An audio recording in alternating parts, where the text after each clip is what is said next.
제1회차 강의는 여러분들이 다 예상했다시피 품사에 대한 것입니다. 품사는 총 4가지를 배울 거고요. 4가지의 품사, 그 다음에 4가지의 문장 성분, 그리고 그것들이 엮여서 만들어지는 게 바로 문장이에요. 그래서 여러분들은 이 4개의 품사, 4개의 문장 성분, 걔네들이 어떻게 변화하고 어떻게 쓰이는지, 그리고 걔네들이 어떤 문장을 만들고 어떻게 해석하는지, 자, 이런 부분들을 머릿속에 완전히 넣고 있어야 돼요.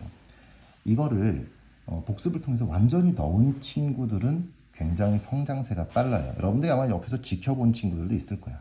그지? 분명히 비슷한 레벨에서 출발했는데 왜 쟤네들은 저렇게 빨리 레벨이 올라가지? 보통은 이 부분을 철저하게 학습한 아이들이에요. 자, 그래서 여러분들은 여기에서부터 모든 그 영어의 출발이 이루어진다고 생각하면 되겠습니다.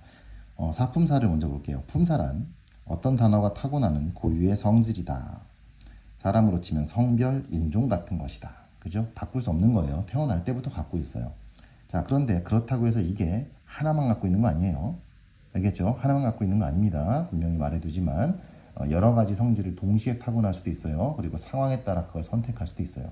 예를 들면 한국인인데 미국인일 수도 있잖아요. 그죠? 한국인인데 미국에서 태어났어. 그러면 미국에서도 국적을 인정해주고 한국에서도 인정해준다고 이중국적이라고 하죠. 그죠? 그거 어때요?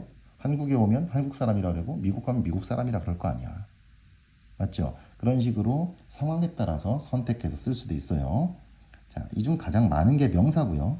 어떤 단어가 명사인지 여부를 판별하고 싶다면 그 단어의 뒤에 을을 붙여서 말을 해보면 된다. 이게 무슨 소리냐? 여기에 사람이라는 단어가 있으면 여기다가 사람을 해보라는 거예요. 사람을이 말이 되네? 말이 되니까 뭐냐? 아, 사람은 명사구나. 이렇게 생각할 수 있다는 거예요. 이해됐죠? 자, 그래서 이렇게 하면 얘가 명사인지 아닌지를 알아낼 수 있다. 명사는 문장에서 주어, 목적어, 보어로 사용될 수 있다. 굉장히 중요한 내용이죠. 자, 그 다음에 명사는 다시 셀 수 있는 명사, 우리가 조금 어려운 말로 가산명사라고 하고요. 셀 수 없는 명사, 불가산명사라고 해요. 가가 가능하다는 뜻이고 산은 세다, 산수. 알겠지? 산수가 가능하다, 산수가 불가능하다, 이런 뜻이에요. 자, 이렇게 나눠서 생각할 수가 있다. 문법에서 가산과 불가산을 나눠서 푸는 문제가 굉장히 많기 때문에 이 부분은 꼭 인지를 하고 있어야 됩니다. 자, 정리하면 명사는 단어 뒤에 을을 붙여서 얘가 명사인지 아닌지 알 수 있고, 문장 안에서는 주어, 목적어, 보어로 사용되고 가산과 불가산이 있다. 됐죠? 한마디 덧붙이면 밑에 써있어서 선생님이 따로 안 써놨는데 이 명사를 한마디로 딱 정의하면 것이에요. 것으로 바꿔서 표현할 수 있다. 걔는 명사다. 자, 두 번째, 동사란 행동을 표현하는 말입니다. 동사는 문장에서 서술어 역할을 할 거고요. 그 성질에 따라 반드시 주어를 갖고 있어야 돼요. 나중에 배우게 될 의미상의 주어라는 데서도 이 이론은 중요하게 쓰입니다. 특성에 따라 뒤에 목적어를 갖거나 보어를 갖거나 둘 중에 하나의 행동을 해요. 자, 이 법칙이 반드시 지켜져야 되기 때문에 이게 문법의 핵심이 되는데, 즉 만약에 목적어를 요구하는 동사가 나온다면 목적어가 반드시 있어야 되는 거고, 보어를 요구하면 보어가 반드시 있어야 돼요. 반대로 목적어를 요구하지 않았는데 목적어를 써놨다. 그럼 잘못된 문장이고, 보어를 요구하지 않았는데 보어를 써놨다. 잘못된 문장이에요. 즉 이 문장에 뭐가 나올지 안 나올지를 동사가 결정하고 있다라는 얘기가 됩니다. 알겠죠? 굉장히 중요한 얘기예요. 형용사란 명사를 수식하는 말이에요. 수식, 꾸민다는 거는 어떤 단어를 설명해 준다는 뜻입니다. 가령 저 남자는 누구니? 라고 질문했더니 쟤는 잘생긴 남자야, 이렇게 대답을 했다면 잘생긴이라는 단어가 남자에 대해 설명을 해주고 있고, 남자는 뒤에 을을 붙이면 남자를이라고 사용 가능한 말이 되니까 명사예요. 아까 했던 얘기죠? 남자라는 단어에 을을 붙여서 남자를 해보니까 말이 된단 말이야. 아, 남자는 명사구나. 그러면 이 잘생긴이라는 단어는 남자라는 명사를 설명해주고 있구나. 그치? 명사를 설명해주는 걸 뭐라고 부른다? 형용사라고 했으니까, 즉 잘생긴이라는 단어는 남자라는 명사를 설명해주고 있으므로 형용사라고 부른다라는 거죠. 이 형용사는 우리말에서는 니은, 리을, 뭐뭐 모모의 이렇게 끝나는 애들이에요. 자, 니은, 리을, 모모의 굉장히 중요하죠. 부사란 명사, 동사, 형용사를 제외한 나머지 것들이에요. 다양한 해석 방법 그리고 표현이 있고요. 대표적으로는 우리말에서 개로 끝나는 애들, 그지? 얘네들이 있습니다. 자, 그래서 대표적인 사품사의 표현법이 이렇게 되더라라는 거를 알아둬야 될 것 같아요.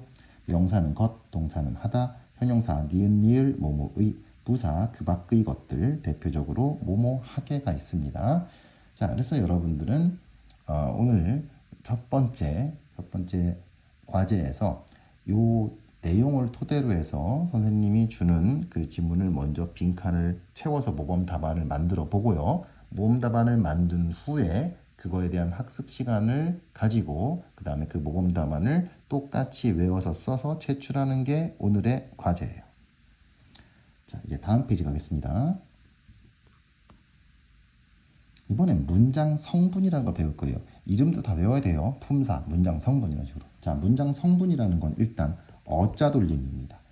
좀 전에 품사는 사자 돌림이었어요. 다 사로 끝났죠. 이번엔 다 어로 끝나요. 자, 문장 성분이란 어떤 단어 혹은 어구가 문장 내에서 얻게 되는 신분이다 라고 했어요. 사람으로 치면 직업 같은 거예요. 그래서 사람으로 치면은 얘는 원래 집에서는 다른 거였어. 아들이었어. 근데 학교에 오면 학생이 되고, 그치? 이런 식으로 막 신분은 가는 데마다 바뀌잖아요. 그러니까 똑같은 단어라도 이 단어가 문장에서 어떤 일을 하냐에 따라서 문장 성분은 바뀝니다. 그래서 아래 문장 성분의 개요가 반드시 여러분들이 익혀야 되는 그런 상황이 되는데, 먼저 S, 주어라고 부릅니다. 주어. 이 주어는 주절의 주어라고 부르는 은는과 종속절의 주어라고 부르는 이가가 존재하고요. 얘네들은 항상 명사예요. 거꾸로 말하면 명사만 주어가 될 수 있어요. 아주 중요하죠. 그죠? 명사만 주어가 될 수 있어요. 또 주어는 항상 명사예요.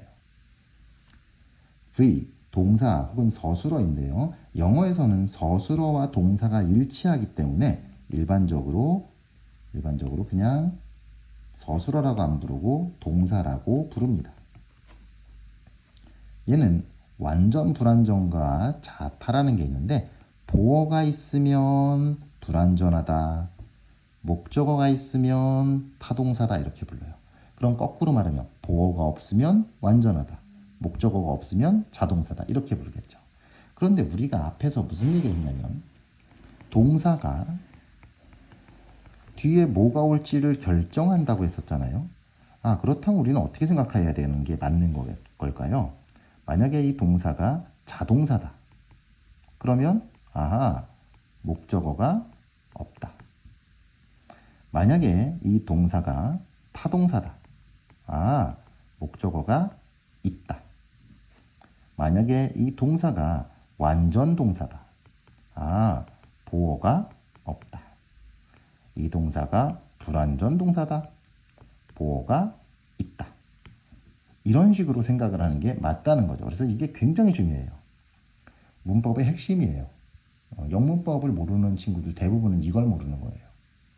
그래서 항상 우리는 어떤 동사를 볼 때마다 얘가 자동사가 될지 타동사가 될지 이거를 굉장히 민감하게 생각을 해야 되고요. 자, 요거를 하는 방법이 있어요. 바로 사실 완전 불완전보다는 자동사 타동사 쪽이 더 중요하기 때문에, 자, 요 목적어 유무를 판별하는 간단한 방법이 있어요. 동사는 뭐뭐 하다라는 뜻을 가지게 될 텐데, 그 뭐뭐 하다를 가지고 앞에다가 을를 붙이는 거예요. 아까 배운 명사 판별하는 방법하고 헷갈리면 안 됩니다. 그거는 뒤에 을을 붙였지, 이건 앞에다가 을을 붙이는 거예요. 그래서 뭐뭇을 하다 했더니 말이 돼? 자, 말 되면 타동사예요. 안 되면 자동사예요. 타동사란 얘기는 뒤에 뭐가 나온다는 얘기? 목적어가 나온다는 얘기. 자동사란 얘기는 목적어가 안 나온다는 얘기. 알겠죠? 이렇게 생각을 꼭 할 줄 알아야 되고, 이게 영문법에서 사실 제일 중요한 내용입니다. 자, 그 다음 목적어. 목적어라는 놈은 직접 목적어라고 부르는 을을이 있고요. 간접 목적어라고 부르는 에게가 있습니다. 자, 얘들도 항상 명사예요. 항상 명사. 얘랑 똑같죠, 그죠? 그 다음에 이 목적어라는 건 그럼 대체 의미가 뭐냐? 바로 앞에 나오는 또 다른 명사가 있을까? 걔를 찾아. 걔하고 다르면 목적어라고 불러요. 일단 외워두세요. 앞의 명사와 다르면 목적어라고 부릅니다. 그 다음 보어. C는 보어라고 불러요. 얘를 목적어, O, C, 보어. 앞의 명사와 같은 거예요. 앞의 명사. 자, 좀 전에 앞의 명사와 얘는 다르다 그랬지? 봤더니 앞의 명사랑 똑같은 놈이 또 나와 있어. 그럼 얘를 보어라고 부르는 거예요. 얘는 명사와 형용사 둘 다 가능해요. 지금까지는 다 항상 명사였는데 얘는 형용사가 허용되는 거야. 알았죠? 이 부분이 굉장히 중요합니다. 자, 오형식의 구성, 이론표 볼게요. 문장은 동사의 성격에 의해 5가지 형식으로 나눠지는데 이 중 제5형식은 다시 6가지의 형태를 지니고 있기 때문에 그걸 쭉 펼쳐버리면 사실상 총 10가지의 문장 유형이 있다고 봐도 돼요. 여기에 나중에 배우게 되는 본문의 기본형까지 합치면 총 13개가 되는데 이 13가지는 여러분들이 머릿속에 완전히 숙지를 하고 있어야 됩니다. 알겠죠? 따라서 밑에 있는 것들을 여러분들은 완벽하게 외우고 있어야 돼요. SV, S는 V한다. SVC, S는 C다. SVO, S는 O를 V한다. SVIO, DO, S는 IO에게 DO를 V 준다. SVO명, S는 O를 명이라고 V한다. SVO형, S는 O가 형하게 하다고 V한다. SVO 투 부정사, S는 O가 투 부정사 하게 하도록 하는 것을 V한다. SVO VR, 동사 원형이란 소리예요. VR은 동사 원형. 자, 좀 전에 얘는 투 부정사라 했죠, 그죠? 투 부정사. 얘는 동사 원형. S는 O가 VR 하게 하도록 하는 것을 V한다. 위랑 해석이 똑같죠, 그죠? SVO ing, S는 O가 ing 하는 것을 V한다. SVO PP, S는 O가 PP 되는 해진 것을 혹은 지도록 V한다. 완벽하게 외워야 됩니다. 이거 외우기 전에는 다음 진도 못 나가요. 알겠죠? 완전히 외우고 있어야 돼요. 자, 바로 여기까지가 여러분들이 1일차에서 공부할 내용들이에요. 그래서 여러분들은 이제 받게 될 프린트에서 빈칸에 있는 답을 이 부분까지 있는 걸 보고서 채워 넣고요. 채워 넣은 걸 학습하고 그걸 다시 점검해서 써내면 되는 겁니다. 여기까지가 1일차. 그리고 아까 선생님이 개요에서 말했듯 다음 시간에 학원에 오게 되면은 바로 이 1일차 때 했던 것 요것들을 점검하면서 수업이 시작돼요. 알겠죠? 요거를 점검받고 통과하면 다음 진도, 통과하지 못하면 외울 때까지. 됐죠? 아주 간단하죠? 자, 여러분 모두가 영어를 잘하는 그날까지 열심히 했으면 좋겠습니다.